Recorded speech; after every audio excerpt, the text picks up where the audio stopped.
Ahoj všichni, vítejte na kanále Top Army Shopu, samozřejmě i u dnešního videa. V tom se společně podíváme na ten malý mechanický filtr od společnosti Sawyer. Jedná se o model Micro Squeeze a je to takový nástupce vlastně toho, co jsme doposud od nich znali. Jdeme na to.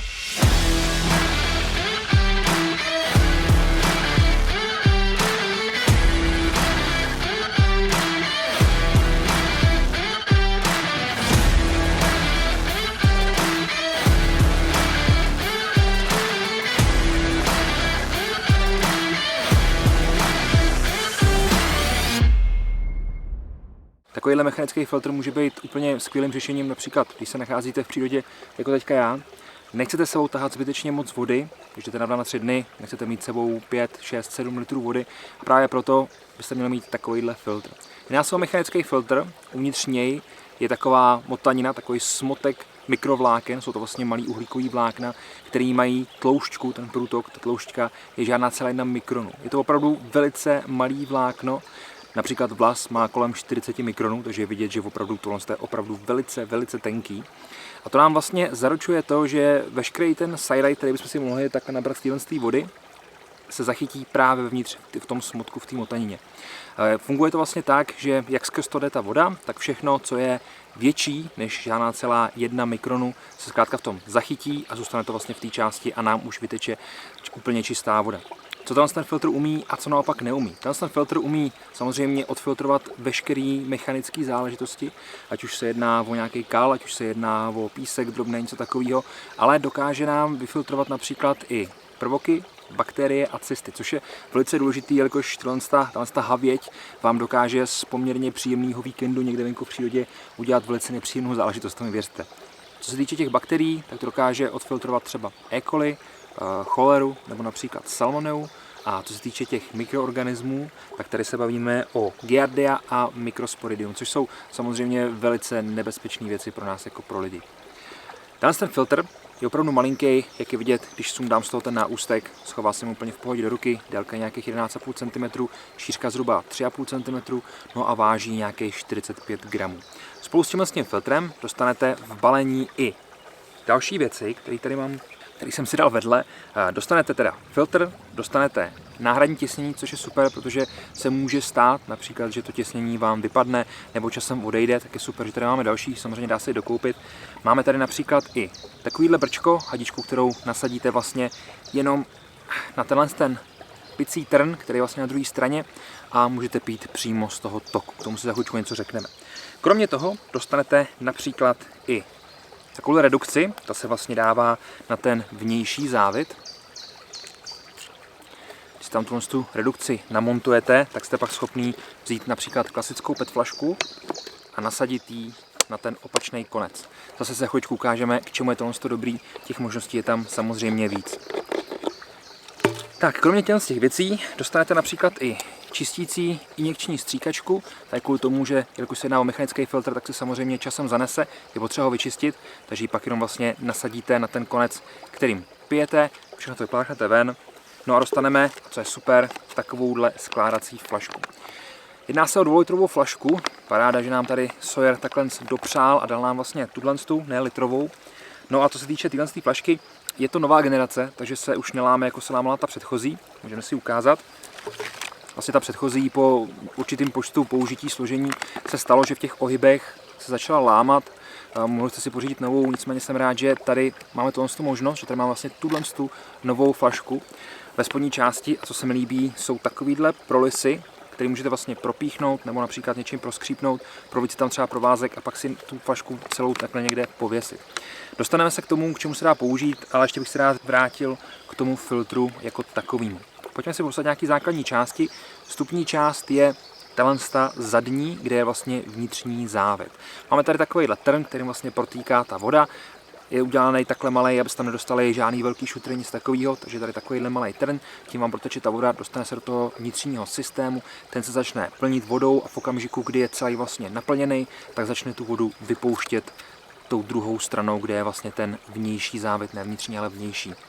Se můžete umístit například standardní pítko, můžete tam samozřejmě umístit tu druhou flašku, jak jsem ukazoval.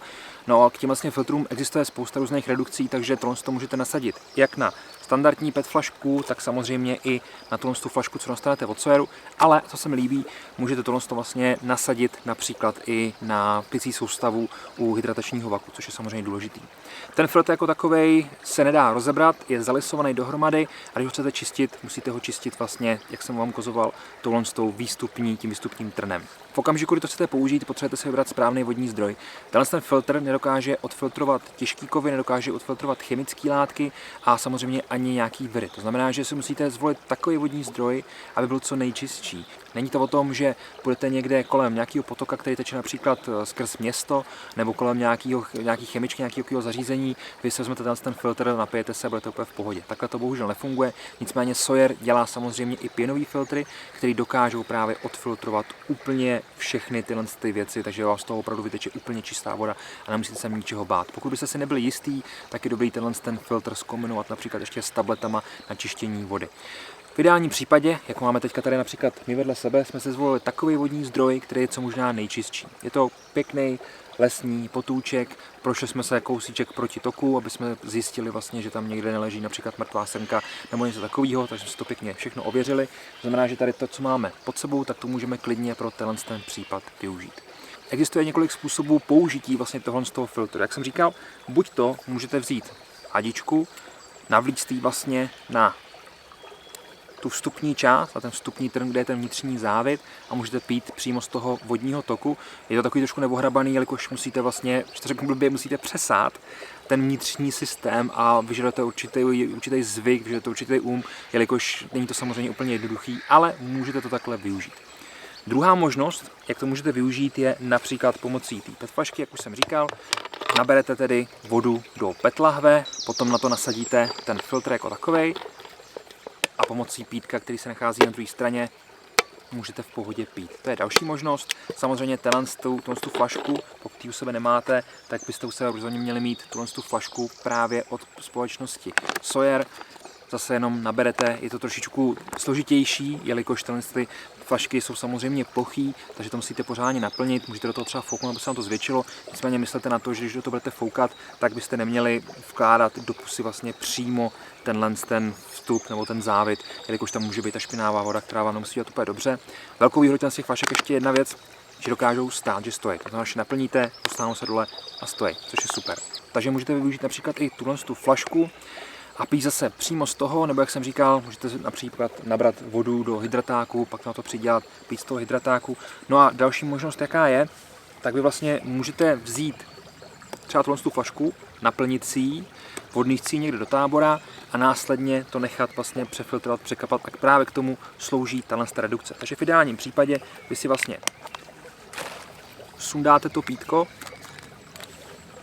dáte si sem redukci, na to nasadíte PET flašku. V tomhle si donesete vlastně tu špinavou vodu, nepřefiltrovanou vodu někde z toho potoka. Jak jsem říkal, můžete si to tady proskřípnout, pověsit to třeba na krk, nebo to můžete nést v ruce, jak chcete. A můžete to například někde zavěsit, nebo když máte druhou PET flašku, tak vlastně jenom postavit a ono vám to krásně celý proteče. Ten filtr má průtok zhruba 1,5 litru za minutu. Rozhodně to není málo, předtím ten filtr měl trošičku víc, vlastně ta větší verze, nicméně ten samozřejmě nabízí mnohem víc využití, jelikož je menší a lehčí, takže mu nějaký ty decilitry určitě rádi odpustíme. Možná si teďka říkáte, no to je super mít takovýhle filtr, ale k čemu mi to je, když vlastně to za chvíličku zahodím? Určitě se to nestane, ten filtr dokáže přefiltrovat 378 000 litrů na jednu svoji životnost. Pokud byste pili 3 litry denně, tak je to zhruba nějakých 350 let, něco takového. Takže mi věřte, že ten filtr vydrží opravdu dlouho. Samozřejmě musíte se o něj starat a to je další věc, o které bych tady chtěl mluvit. V okamžiku, kdy ucítíte, že ten průtok se zmenšuje, je potřeba ten filtr vždycky vyčistit. Ona vlastně ta motanina vevnitř, vlastně to vlákno se samozřejmě zanáší a čím tam dáváte špinavější vodu, tak tím je rychleji zanesení. Takže potom musíte vzít nějakou vodu, která je z ověřeného zdroje, která je například z flašky nebo jste si natočili doma, nasadit to vlastně tu injekční stříkačku, nasadit na tu část, kudy pijete a rychlým tlačením vytlačit vlastně všechny ty drobnosti, co tam zbyly, veškerý ten side vevnitř, vytlačit tudy ven. Jo, můžete to udělat klidně i někde v terénu, nicméně pamatujte na to, že vždycky na konci sezóny ideálně byste měli vzít ten filtr a měli byste ho vždycky vyčistit, nechat pěkně vyschnout, odložit, abyste ho zase mohli potom na jaře nebo na začátku té sezóny vzít a začít ho používat. Takže je důležitý ten filtr čistit, aby se tak vlastně udržela ta jeho životnost. Co má velice negativní vliv na jeho životnost, možná i jakoby definitivní, je přemrznutí. Ten filtr samozřejmě je v okamžiku, kdy vevnitř bude nějaká vlhkost, i když tam nebude nějaká vlhkost a ten filtr přemrzne, tak tím, jak se ty vlákna roztáhnou, vlastně tím, jak to vevnitř všechno se stvrdne, tak to popraská a ten filtr můžete vzít a vyhodit. Někdo říká, že to může zvládnout, nicméně Sawyer přímo v tom návodu má napsané, že to nesmí zmrznout. V okamžiku, kdy to zmrzne, tak už Sawyer neručí vlastně za čistotu té vody, kterou vy tím budete filtrovat. No, myslím si, že už bylo dost teorie a můžeme se přímo podívat na nějaký názorný ukázky. Já tady samozřejmě pod sebou už mám vodní zdroj, který jsem si sám zvolil. Naberu do něj vodu a ukážeme si, jakým způsobem dokáže ten filtr vlastně tohle přefiltrovat.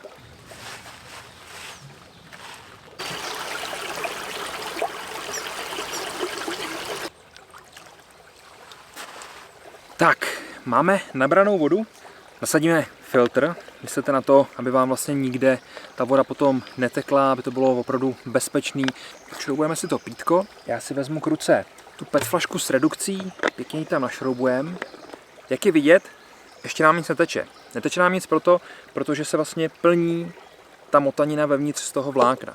Když chvíličku počkáme, naplní se to a ta propustnost se samozřejmě bude čím dál tím zvětšovat. Nejdřív to jenom tak trošku kape, následně to začne týct opravdu proudem.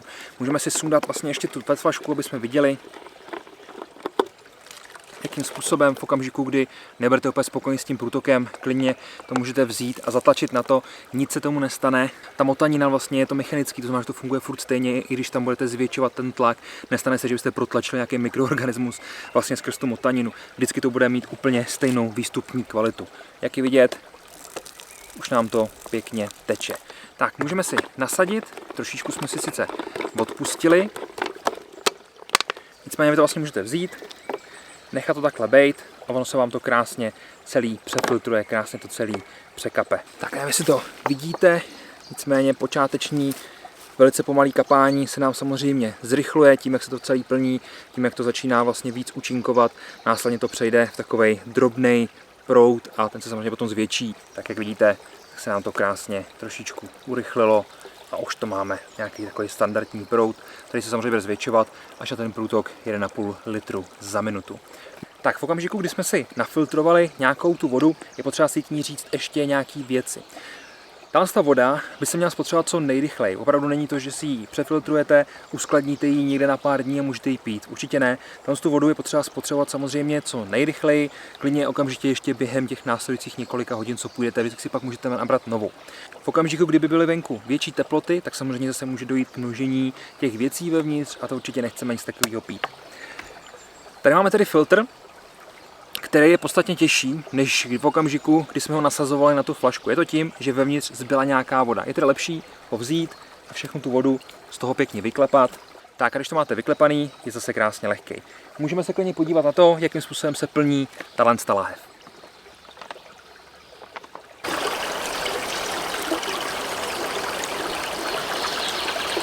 A jak bylo vidět, tohle plnění je samozřejmě trošku složitější a je to kvůli tomu, že ta flaška, jak je splácnutá, placatá, tak ta voda do ní úplně nechce zatejkat tak, jako například té PET flašky. Nicméně můžeme tomu trošku pomoct, najít si opravdu rychleji tekoucí vodu, kam to samo nateče, nebo samozřejmě nějakými jinými způsobama. Dávajte si pozor při tom plnění té flašky, ať už téhle nebo té klasické PET flašky, abyste to nenabírali moc od spodu, aby si nevířil vlastně tu vodu, jelikož to vám samozřejmě přispívá k tomu rychlejšímu zanášení toho filtru a častějšímu čištění, jako by nic jiného se s tím vlastně ani nestane. Tak, kdybych to měl za sebe zhodnotit, co tady vlastně máme. Máme tady malý kompaktní balení takového pěkného filtru, který má hnedka několik výhod. Ať už se jedná o počet použití, ať už se jedná právě o tu malou hmotnost, nebo o to, že vlastně nepotřebujete nic pumpovat, že nepotřebujete k tomu nic dalšího, tak si myslím, že tohle je úplně skvělý výrobek a bude se hodit jak například pro nějaký příznivce outdooru, tak i pro vojáky, pro nějaký záchranáře, skauty a podobní lidi, kteří rádi tráví čas venku, nicméně otravuje je sebou nosit furt hodně vody. Takže se na něj klidně podívejte, odkaz na něj najdete dole v popisku toho videa a já se s vámi pro dnešek loučím. Díky moc, já se tady jdu ještě někde projít, protože dneska krásný den a někdy příště se na vás budu těšit. Takže ahoj.